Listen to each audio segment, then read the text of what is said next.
Welcome everyone to the Student Recognition Day at UT Martin Department of Music. Today we have soon-to-be UTM music graduates, music honors recipients, and distinguished guests, Chancellor Carver, Dean Alexander, and our outstanding UTM music faculty.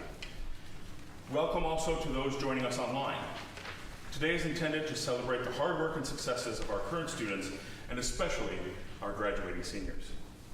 This is a very special event, and it gives me great pleasure to introduce the Dean of College of Humanities and Fine Arts, Dr. Lynn Alexander, to make some special remarks for the program.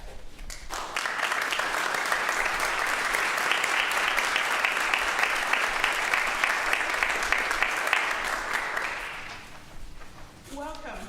This is a really exciting day, and I'm always pleased to be a part of this ceremony. You're going to hear a lot of talk today about slates and clean slates and signed slates.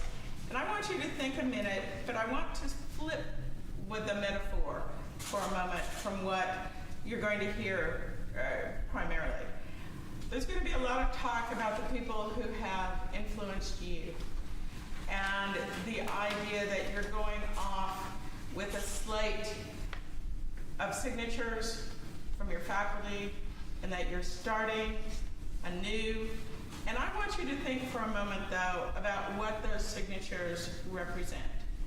They represent influence, they represent friendship, they represent guidance. But I want you to think about how you can be somebody who signs the slates of others. How, as you go off to be teachers, as you go off to be performers, as you go off to be leaders in your community, who are you going to be influencing? Whose slate will you be metaphorically signing? Who will you be inspiring to try something new? I hope each of you will be the kind of person who will fill an abundance of slates, because you have the potential to lead people, to guide people, to inspire people. I've heard you perform. I've seen the work you do. You're really, really talented. You're really good at what you do. And this will be your opportunity to help others understand what music can do to their lives, for their lives. And I hope that you will take it. Now, the majority of the day is to be with you and your professors. So I wanted to give you just a slight twist on what the main focus of the day is going to be, because I want you to think about your role in the lives of others. So congratulations and good luck, and keep on inspiring people.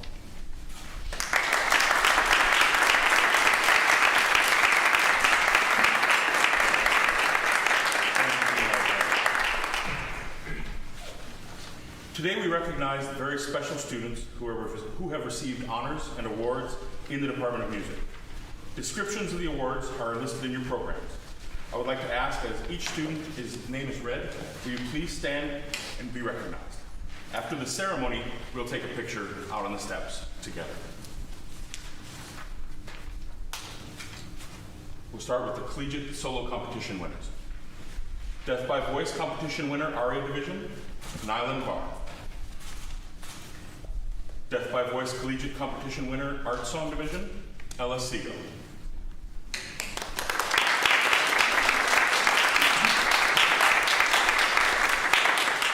Instrumental Solo Competition winner, Mary Emmons.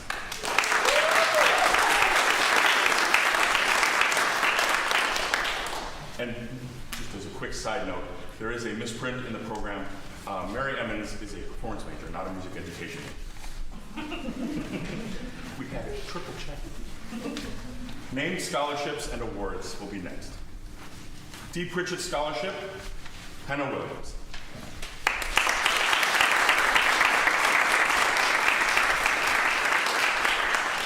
The Nancy Matheson Award, C.J. Lake.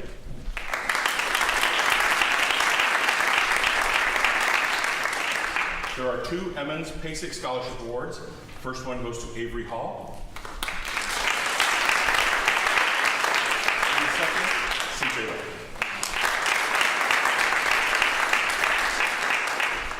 C.T. Hill Award to Will Powers.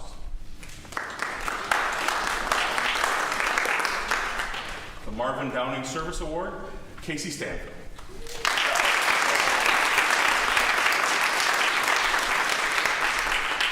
And for the very first time, but certainly not the last, the Sandra Robbins Music Scholarship Award goes to Brady Campbell.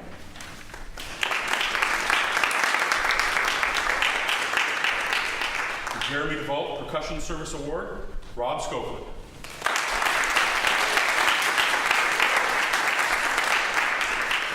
Dwight and Diane Gatwood Music Scholarship Award, Claire Forey.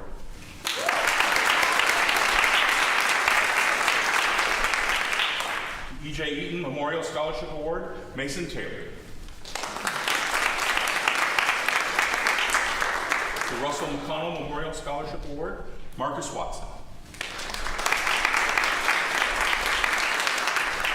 The Andrew Hart Music Leadership Scholarship Award, Gavin Kitchen.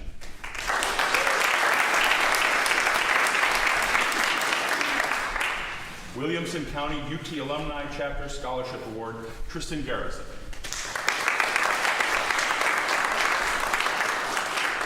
And our most prestigious award, the Harriet Fulton Outstanding Music Major Award, goes to Mary Evans.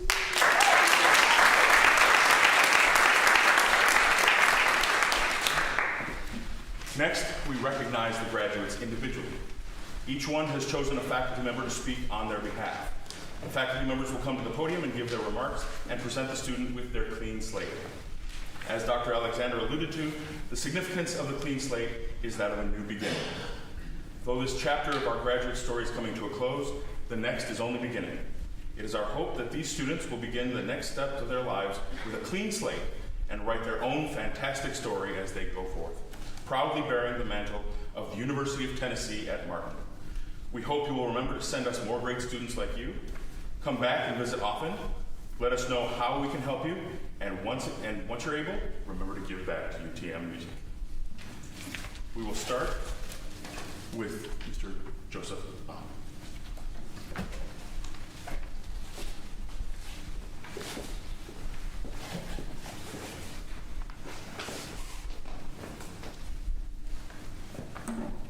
All right, good afternoon, everybody. For those of you who don't know me, my name is Dr. Joseph Fry, and today I am here to speak about Joseph Ani. Before I get started, I would like to make a heartfelt bit of gratitude for Joe's parents for naming him after me. But Joe, we're here. We finally made it, and after all you've been through, you are here. And so a great day of congratulations to you. Now, I remember Joe's audition. It happened in what was then Dr. Waterman's office. Joe was wearing a coat and tie and played what I would call was a very fine audition. Since then, Joe has grown so much. His stoic nature and somewhat gruff demeanor have softened to some extent. And he now plays the bass trombone and not the tenor trombone anymore. Joe has accomplished a lot as a trombone player here at UTM. Some of the things that he's done, he served as the bass trombonist in the wind ensemble, the concert band, the big band, the trombone choir, and the trombone quartet, just to name a few ensembles. One accomplishment of Joe's as a player that I'm extremely proud of is that he was selected to participate in the Southeastern Trombone Symposium, which is a prestigious invitation-only summer program held every summer at Columbus State University in Georgia. So for those of you who don't know Joe very well, Joe is a big fan of baseball. And I think that his favorite team is the Atlanta Braves, is that right? I'm sorry, world champion Atlanta Braves. There you go. You got it right now. So the great thing about this is that as a teacher, one of the things we try and do is draw parallels. And so with Joe, a lot of times we'll use sports analogies in trying to get him to play the bass trombone better. So I have him every day line up in his batting stance with his bass trombone. But there are a lot of parallels between sports and music. Among them is the drive to be the best that you can, to be diligent in your practice and preparation, and the satisfaction of doing something triumphant, whether it be a home run or a senior recital. One thing I always talk about with students is about batting average. For those of you who aren't baseball fans, this is the average performance of any batter in baseball. It's expressed as a ratio of a batter's safe hits, meaning when they actually reach base, compared to their official times that they stand at the plate. So, if a player bats 400, it means that they are successful on 40% of their plate appearances. In music, if we play 40% of the right notes, we're probably getting fired. So, people say that there's a difference. In baseball, there's an opponent that's trying to strike you out. But in music, we have an opponent too, and it's ourselves. So, every day for all of us is going to be a struggle. And it's going to be a struggle to out-strategize our opponent up here, to delay self-gratification and continue to make incremental gains. To that end, I'll say this and offer you 3 tidbits of advice. Number 1, teach yourself and your students just a little bit better than you did yesterday. Number 2, learn something new today. And number 3, strive to be a better version of yourself for the people that you'll meet tomorrow. And remember to be the person you needed when you were younger. Joe, you've been given the tools to succeed, whether it be from your family, from your teachers, or from your own life experiences. Use your tools daily and refine them as you go, knowing that even though your path is yet undefined, you should be confident that you have what you need. Thank you for choosing me as your teacher, and good luck. Congratulations, Joe.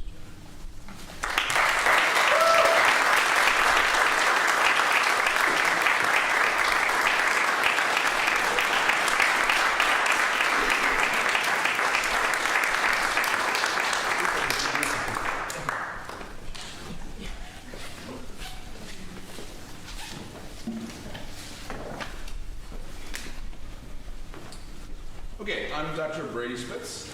This is my first year here, and I'm talking about Mary Emmons, who I think won every award today. As I was listening to things. She won the Andrew Hart Award last year and the C.T. Hill Award last year. She was the solo competition winner this year. Pretty sterling, amazing list of accomplishments while in school here, and it is everything that you've been awarded speaks to your commitment to leadership and service in this school. And specifically, the awards are named for those facets, which match your personality extremely well. I think all the faculty will agree. 2 anecdotes about Mary. Excuse me.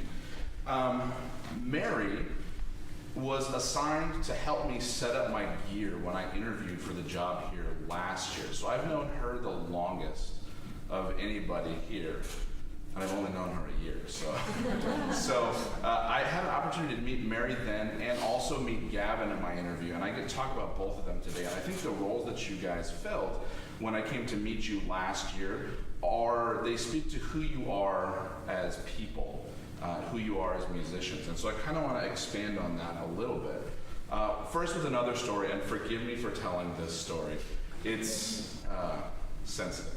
So, after the solo competition, Mary came to my office and she was a little upset. And she was upset because she didn't feel deserving of the award. She felt like she played well and she did a great job, but she was like, but Gavin's just such a great musician. Like, that doesn't seem right. And I had to assure her that no, the outcome was correct. You are a good musician.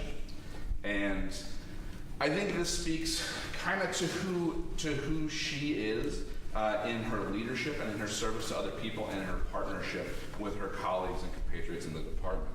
But I also think that it speaks to the fact that a phrase that we've used all year with you is that you're a chronic rule follower, as if it's somehow a bad thing. There are aspects of it that are bad that we've tried to outgrow all year, because if any of you are musicians, you'll know that being a good musician is kind of there's a tension and a balance between having to follow rules to a T and do everything your professor says, and then also having a healthy skepticism for authority. I think like with the repertoire that you pick and how you practice and how you sort of focus yourself, you have to push boundaries and break the rules just a little bit. And it was a little bit of a struggle this year. And I think that came through in that anecdote. You were unhappy with the idea that you played well but you didn't realize that just meeting expectations for people sometimes is what you need to do because your personality shines through when you just meet the moment instead of trying to push it. You know what I mean? So what I want you to remember as you leave is that chronic rule follower, although you're going to continue to build your artistic voice and express your sense of leadership and commitment to your peers throughout your entire career, I'm sure it's just who you are as a person. What you have to understand is that serves as a model for other people, and it's made everybody in this building better. Students in the percussion studio, students in your sorority, your sisters, other students inside this building who are not percussionists, and even for the faculty. We find ourselves being pushed by students like you. So please keep doing that, and please just keep being you. Okay? Congratulations.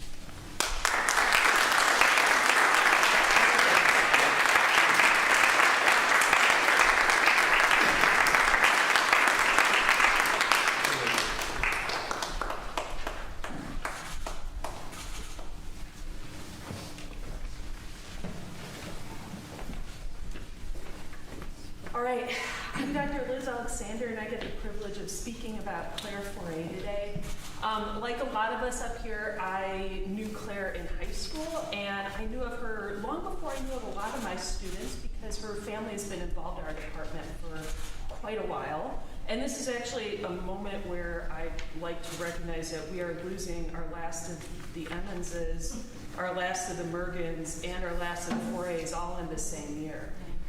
And if you've been around our department, you know that those families have been in our department for a while, so that's kind of a big thing that's happening right now. But I knew Claire in high school. I corresponded with her as she was debating whether to come to UTM for nursing or for music, and I am obviously so glad you chose music, even though you would undoubtedly make an excellent nurse if you had chosen that. I've been privileged to see you grow as a leader, to see you express yourself more confidently, and to see you push yourself outside of your comfort zone, certainly musically in lessons, but in other areas as well. I value you so much for your thoughtfulness, for your sensitive musicianship, and for your leadership within the studio and within SAI as well. One of my favorite memories involving Claire is the summer before COVID. The International Clarinet Association hosted their annual gathering over in Knoxville. And so we all went over there and we got to choose new equipment and hear and meet these really wonderful professional clarinetists. And we, as well as some of my other students, were part of the world's largest clarinet choir certified by the Guinness Book of World Records. I'd forgotten about that. And I also got to hear a story of accidentally driving up onto the concourse of Neyland Stadium. Ask her about that. And Claire's about to move on to some very adult things. In addition to graduating next week, she's getting married to Brady in just under 2 weeks. And then they're about to embark on a journey and move out of state to Ohio, where Brady's going to be going to my alma mater. And I really am jealous of the fact that you get to experience Athens through the eyes of someone doing it for the first time, because I really love that city. And I know that you guys will too. So here's to all the good things for your future. Keep in touch, and I can't wait till we get to sit down in the future and talk about what's happened.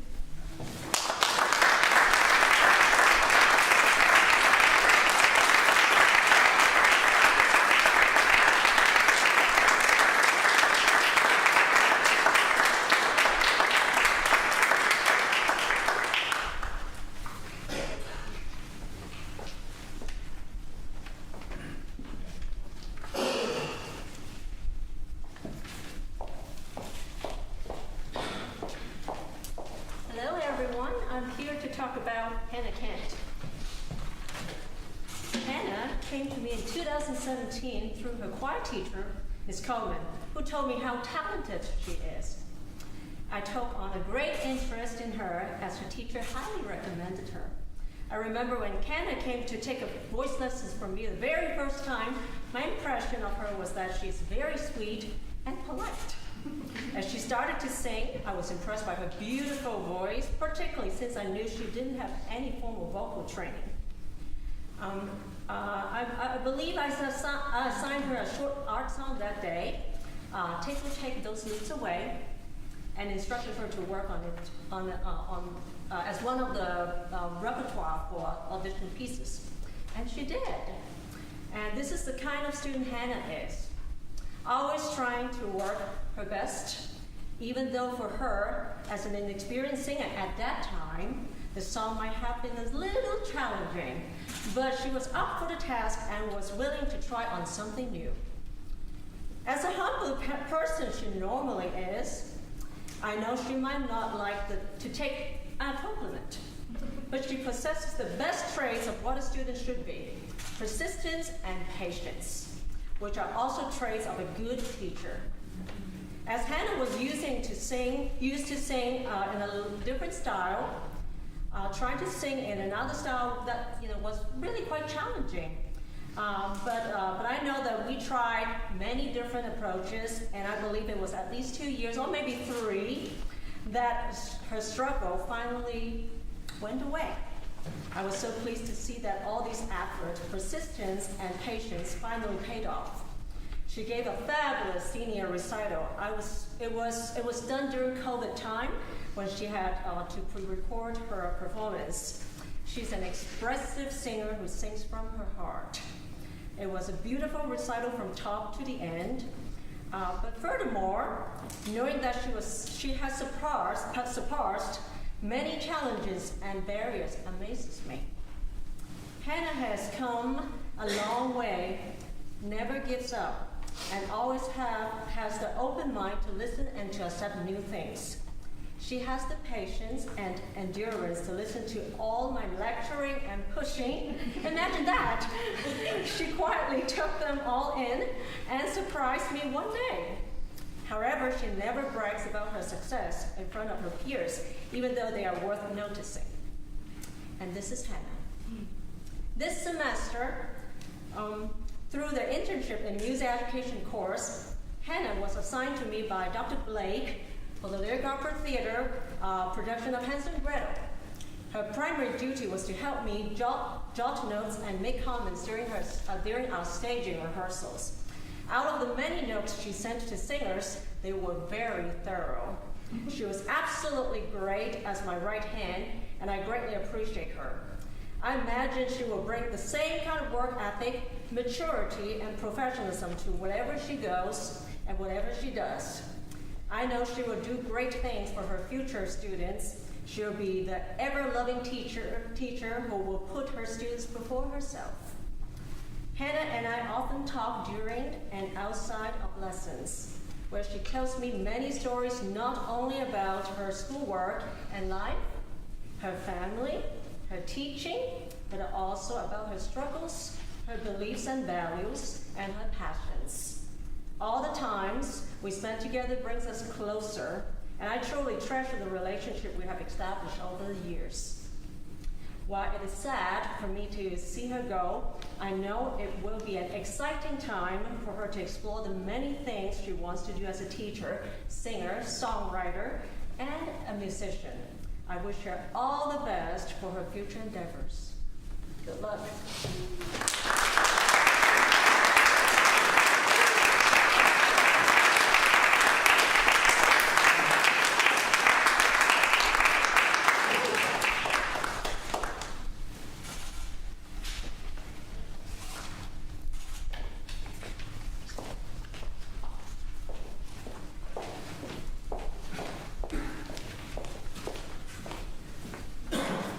So I'll just speak one more time about Gavin Kitchen. Gavin is this year's recipient of the Andrew Hart Award, and the Andrew Hart Award is the percussion area is essentially like leadership, kind of leadership and service award that they won both actually in tandem with Rob, who's here, who won the DeVault Award, which is also for service to the studio. Gavin is getting a major in music performance, but also a minor in philosophy. And that tells you a little bit about him. He's really sort of committed to his artistic vision and his ethical vision for how he wants to live his life and the type of music that he wants to make. And that is a counterbalance to what I was speaking about Mary before. So if Mary is the chronic rule follower, Gavin is the chronic rule breaker. not like undermining me in any way, but just kind of just like, I don't think we should do that. I don't really like that. No, I don't think so. Always in a very friendly way. It's totally fine. It's fine. It's fine. So the anecdote, the story that I think of with Gavin last year, right as the school year was getting started, I met Gavin when I was doing my interview here last year, and he was playing the Anvil chorus by David Lang, which is this big piece of multi-percussion work that uses found metal. So you have to play like brake drums and pieces of scrap metal with like pedals, and you have to like hit them with different like saw blades and stuff with your mallets. And there's a lot of decisions just picking like what saw blade sounds the best when you hit it with a xylophone mallet. There's a lot of those decisions that you have to make, and so a lot of it's left up to your discretion. And so I could tell when I was coming in that he was going to be that type of student who liked that type of challenge. Less so of like, let's conquer all 12 Delacroix snare drum solos, right? So this is like very in the box French orchestral snare drum solos for those of you who aren't in the know. But I asked him, no, I'm sorry, you asked me at some point last year, like, what is the virtue of studying orchestral excerpts? I think you hated them. Like, hated them. But that's like my bread and butter is doing that stuff. And it was like, what is the virtue of doing these things? And if you're not a musician, studying orchestral excerpts is when you pick a snippet of a piece of well-known orchestral repertoire, and you have to prepare like that 12 measures of xylophone music. And you just have to do it over and over and over again and get it until it's like note perfect, your time is great, style, character is great. You don't get to play a big long piece of music. You dig really deep on a short amount of music. And I tried to explain that. And I think it took the entire year for us to get to the point where you viscerally understood that concept. Where you understand that, like, I don't care if you can play Lieutenant Kichi. Like, I care that you can do this in a really sensitive, artistic way. And I'm really glad that we had that experience together.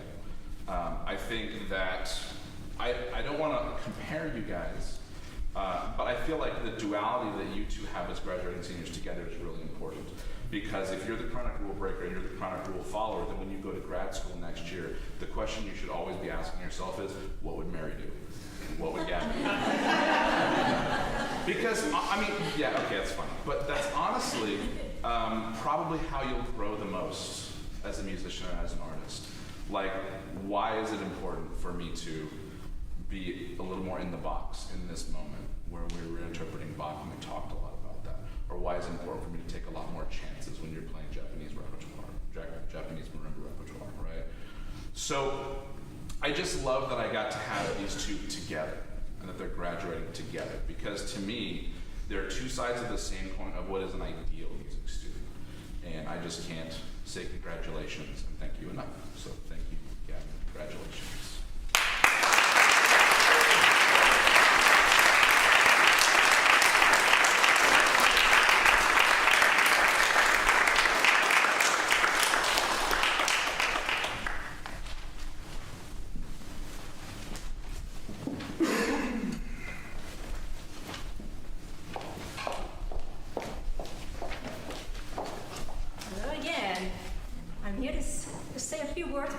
This time. Maggie is another student who came to me through her voice teacher, Miss Cord, who told me how talented she is also. As she sang several times for me for some local auditions, I knew Maggie well before she came to stay with me in 2017. From the start, I knew she had the drive to succeed. In all work she has undertaken, she takes everything seriously. At times, since she is so demanding of herself, she could get a little hard on herself when things don't turn out the way she expected it to be. But then she bounced back. She is kind of the student who never really needs to be pushed. as she always finds a way to motivate herself to do the best. Maggie is a natural leader. Because of her enthusiasm, passion, and abilities, she stands out in a group, whether it is in an ensemble, within the studio, or in a classroom setting. She demonstrates herself as a model for her fellow students and speaks her minds and thoughts well. She's not afraid of criticism or differences in opinions. She has confidence in herself of how to do things and how to do things well. Maggie always brings a lot of energy and sets high standards for rehearsals and lessons. She's one of those rare students who is highly devoted and dedicated to whatever she does. I can always trust her to do good work. Before every jury and performance, I would tell her that she's one of the very few students who I don't ever need to worry about because she's always prepared. And in her case, she's always prepared well ahead of time. As a teacher, I'm always inspired by her dedication and her eagerness to learn and to succeed. There's never a time where she doesn't strive for the best. Her crowning achievement, the senior recital, was also done during the COVID times, so it was pre-recorded. I hardly had to do anything, and she presented me with a thoroughly prepared recording early in the semester where she sings her songs beautifully. In my mind, the aspect of Maggie's students' experience where I saw the most growth was her maturity. A semester of teaching at a high school with a music directing stint of Into the Woods greatly contributed to this. I saw it even in her own performing skills. She came to us rather attached to her parents, and by the time of her graduation, she has grown into an independent young woman, and I was very impressed. I'm very, very proud of you. Since she started the intern teaching position, we have had a lot of exchanges about our teaching. I enjoyed seeing her professionalism and high standard of teaching, and I love listening to her many stories of daily teaching experiences and her ups and downs. I would very much love to continue our conversation in every stage of her life. While Maggie has the full capacity to launch a singing career, her heart is set on choral conducting after graduation. As she ventures to the next stage of her life, I wish her all the best in whatever she engages. I can't wait to see all the great things she will do for the next generation of musicians. Congratulations and good luck.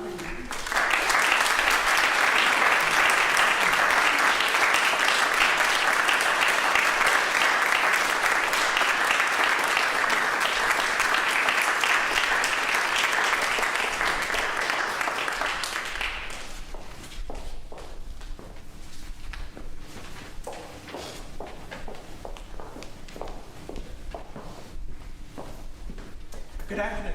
I'm Charles Lewis, and I teach flute and some music theory here at UTM. I've been asked to say a few words about Kristen Merkin, graduating music education major and member of the UTM Flute Studio.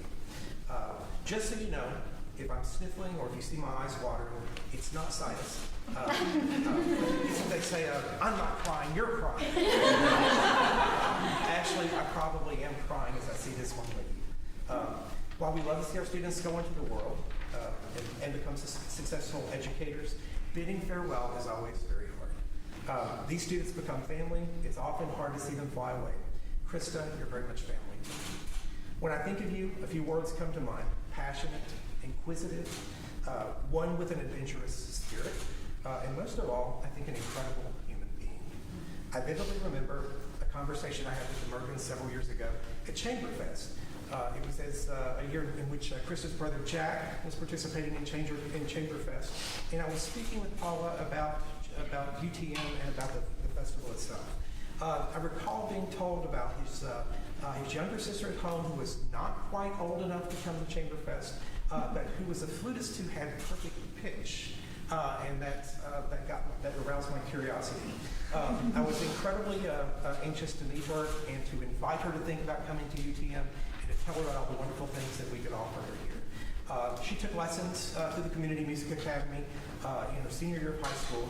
Little did I know what an amazing music student and excellent flutist this young lady would become while studying at UTM. Her flute lessons were stellar. She couldn't get enough Taffenel Gobert or solo flute repertoire. She was always coming into lessons with pieces she wanted to learn in addition to her weekly assignments. And usually they were these pesky pieces with these extended techniques that I had to go and learn. And I had to do when I was in school 50 years ago or so. So I recall having to place a limit on the amount of music she was able to play on her senior recital, and she kept bringing in these pieces that she wanted to learn and play on her recital. As I said, her senior recital was stellar. It'll go down in the books. In my studios, when fitting for a flute performance major, you're a monster flute player, and I'm very proud of you. It's so amazing to see students who engage and have that sort of thirst for knowledge. That's Krista, always wanting more, always wanting to do more. Krista has wanted to become a music educator for as long as I have known her. I recall the expression on her face, the enthusiasm in her voice, and the look in her eyes as she told me of her interactions with students. She worked with students in one of UTM's children's summer programs. I think it was Kids College or something. And she has watched classroom observations and worked in summer band camps. The feeling that one gets when they see students so engaged as they chase their dreams is indescribable. You just know that student has found their passion and are going to be successful. Krista, it's obvious that you have found your passion, and it's now time for you to fly away, pursue your dreams, and to share your love of music with others. You've made UTM Music, and the Flute Studio a much nicer place with your presence.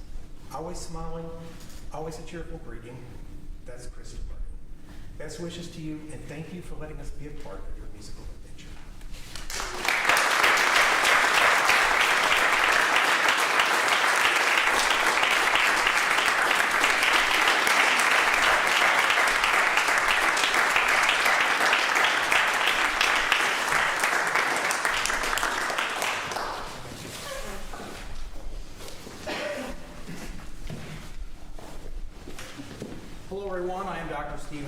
Professor of tuba and euphonium here, and I get to talk about Brady Robinson today. Brady's a very, very special young man. He is one of those truly rare, ideal undergraduate tuba students.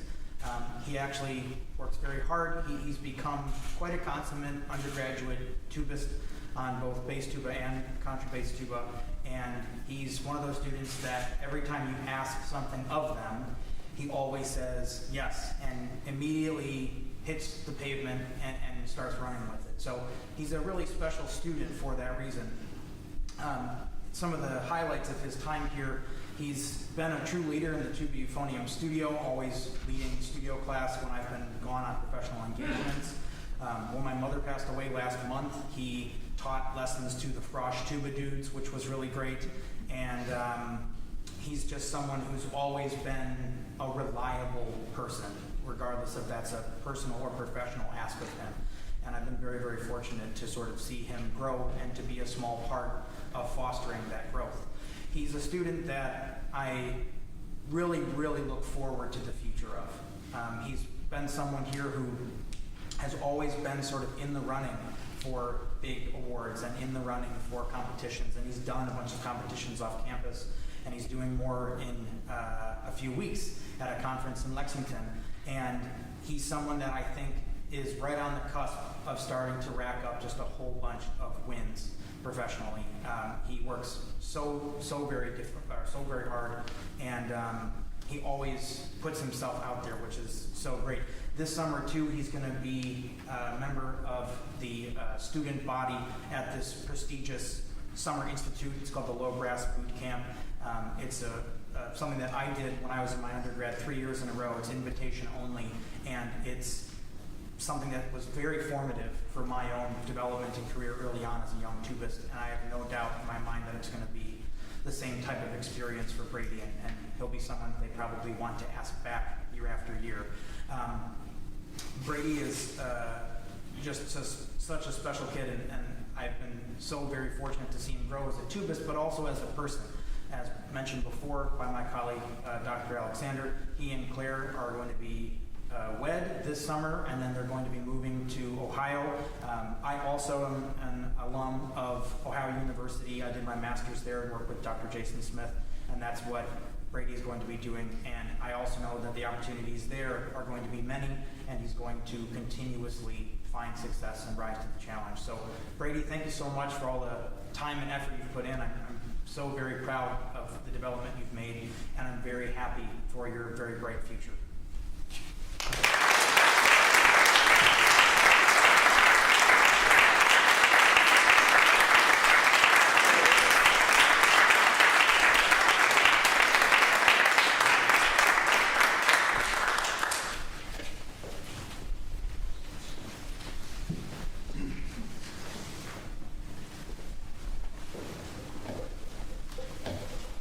Good afternoon.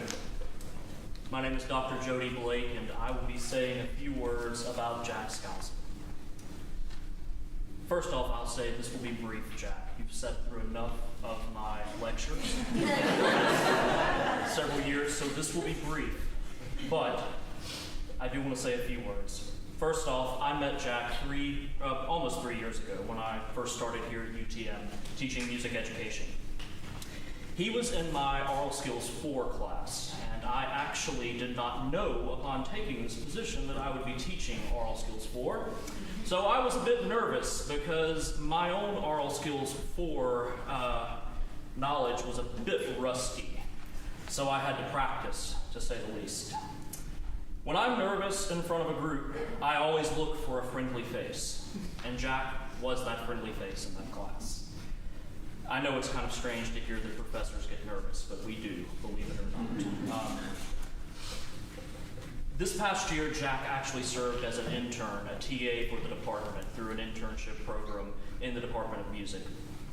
It was my distinct honor and pleasure to see him grow as a teacher, as a mentor, and as a colleague. He actually served in my senior seminar class. He also served with Dr. Ulrich in band. And I know that he did great things through both of those events, or both of those tasks. I also want to say thank you to Dr. Ulrich and Dr. Fry for loaning Jack to me this year. It takes multiple professors to mold these students and to make them and get them to where they are. So it was not just me. So I do want to say thank you to them as well. I'm surely going to miss our conversations about film music and Star Wars. We both are Star Wars fans, so we often have debates about the new Disney Star Wars movies. So I will definitely miss that, Jack. Jack is the epitome of the word optimistic. You might say that he is the perpetual optimist, always looking on the bright side. We used to joke and say, if the end of the world was coming, Jack would be fine. Jack would be he would be happy. Not happy about the end of the world, but he would be happy. He would face it. For every challenge you faced, you overcame those challenges here. Remember that as you go forward into this world, because there will be many, many challenges that you face outside of the university. But I know with your optimism and your positive attitude, that reaches other people, that reaches professors, that reaches colleagues, that reaches other students. So for everything that you've gone through here, you have kept a positive attitude and you've pressed forward. While at UTM, his positivity reached far beyond the walls of music. He was a resident assistant and currently works for campus recreation. And we know that, I've had several conversations with you, Jack. I know that you're kind of still exploring different options and different pathways as to what career that you want to follow, but just know this. I, for one, know that you will be successful at whatever pathway you take, whether that be in music, whether that be in health. I'm still trying to figure out exactly what it is that but health, biomechanics. Thank you, biomechanics. Because he and I have joked about that because I'm like, I don't know anything besides music. You start talking music and I'm like, oh.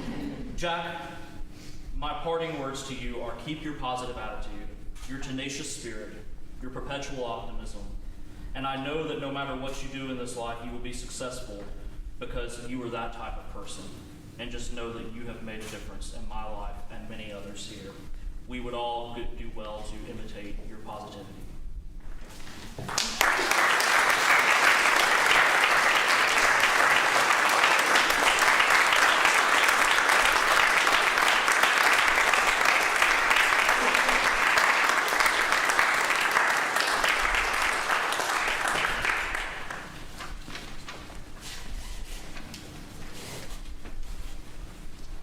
Last time I still checked, I'm still Dr. Jody Blake. I haven't checked. I'd like to say a few words about Casey Stanton. Casey, it's been a pleasure to work with you in music education courses. Just as Jack, I've known you since the very beginning. He had me for my first General Methodist course. And I was a little nervous about that one too. And he was another one of the positive faces that I really looked to in my desperate hour of need when I would say, when I would ask a question and then there was that silence among the group and no one would answer. Casey has that spirit. He has that spirit of joy about him. He too, just like Jack, served as a TA in the department working with Dr. Ulrich and Dr. Owens. And I do again want to say thank you to both of those guys for, and Dr. Gorman. I'm so sorry, Dr. Gorman. But I want to say thank you to all of them for loaning me Casey through this time period. I'm always going to cherish our discussions about church music. Casey is planning on going into the ministry, and I know that you will do a fantastic job there. I could stand up here and read off his accolades about him as a musician, but I'm not going to do that because that would take too long, and I promised brevity. There is something much greater about Casey than his musicianship, and that is that he is a man of faith. He emanates kindness, decency, and goodness, things that are much needed in this society today. I can say without a shadow of a doubt, you have been a blessing to all you have encountered in this department and outside of this department. So Casey, I leave you with this. Keep your faith strong and keep living it just as you've lived it. Bless others just as you've blessed me and make a difference, and I know you will. I'd like to leave you, because I know this will be meaningful to you, with Romans 12:12. Do not be conformed to this world, but be transformed by the renewal of your mind. Keep going and keep doing what you're doing, Casey.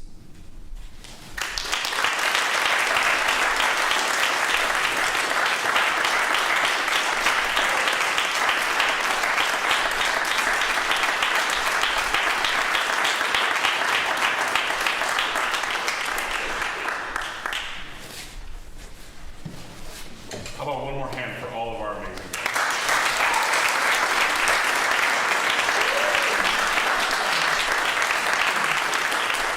Now if you can get the graduates to come up and have all the faculty come down for one big group photo, please.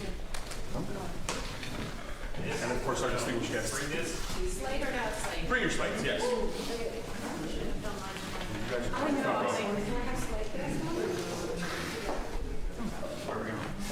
Right here in front of the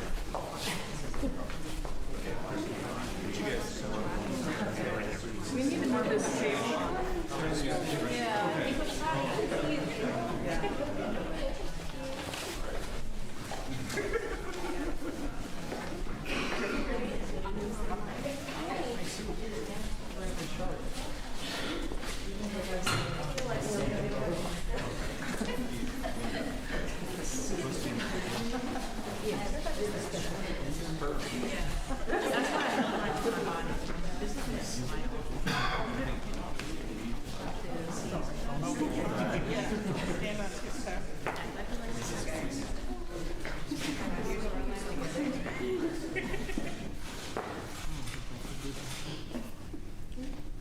Terrific. All right.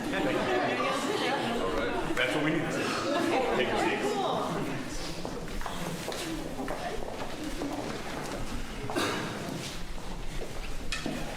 We'd now like to welcome our wonderful Chancellor, Dr. Keith Carver, to say a few words to our graduates.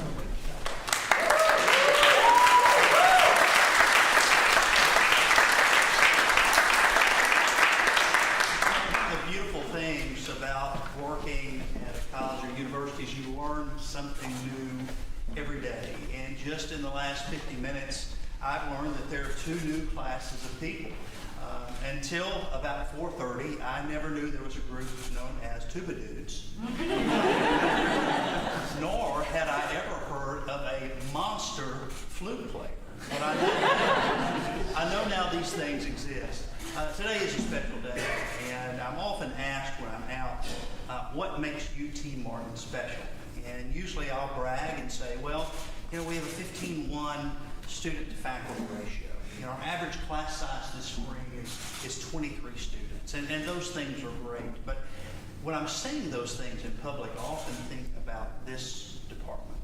And when you think about the student to faculty ratio and the class sizes, and think about the specialness of the relationship, these folks come to UT Martin and institutions like UT Martin because they want to work with undergraduate students. And it just pleases me every year, and thank you for inviting me back, to hear the heartfelt things that your faculty say about you, and then to watch your faces, and sometimes squirm a little bit as they talk about you, but just to see that special relationship. And so I think at this time we ought to give a hand to these wonderful faculty that we have.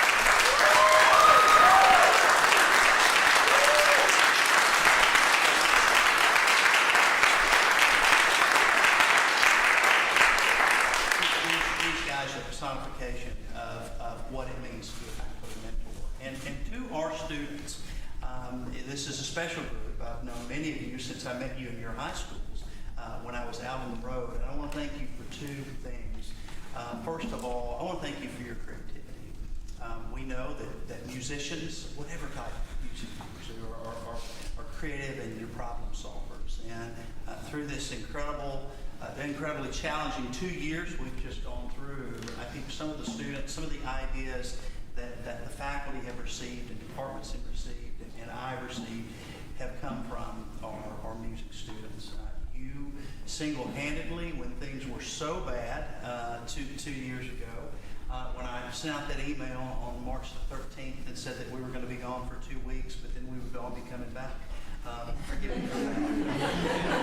You get some Clorox and wipe everything down and get everybody back. But it was our students and it was our faculty here that really kept things somewhat normal. Being outside, performing, use of Zoom, creative ways to share your craft, and I appreciate that. And the second thing I want to thank you for is for not being selfish. With what you're doing, with what you're pursuing, you're saying that you're willing to share your gifts with the world, and you're going to make the world a more beautiful place, and you're going to pour into students and audiences and communities in the same way that these folks have poured into you. And so we thank you for that. So keep being problem solvers, keep being creative, and please keep sharing your gifts. And remember, it's always a great day to be a Skyhawk. Thank you.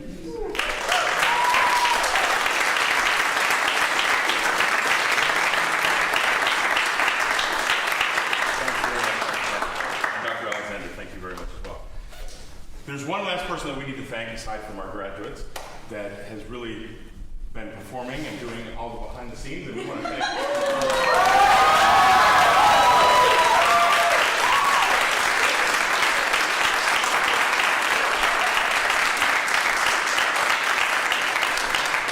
Now, as is tradition, we'll have the seniors and anybody who would like to participate, and the faculty. We're going to sing our alma mater to close out the ceremony. Thank you all for coming. We appreciate it, and feel free to stay and take pictures. Anybody who was named in the program for an award, we're going to just meet on the steps for a really quick group picture, and then if you want other pictures, you're welcome to. Please stand for the alma mater.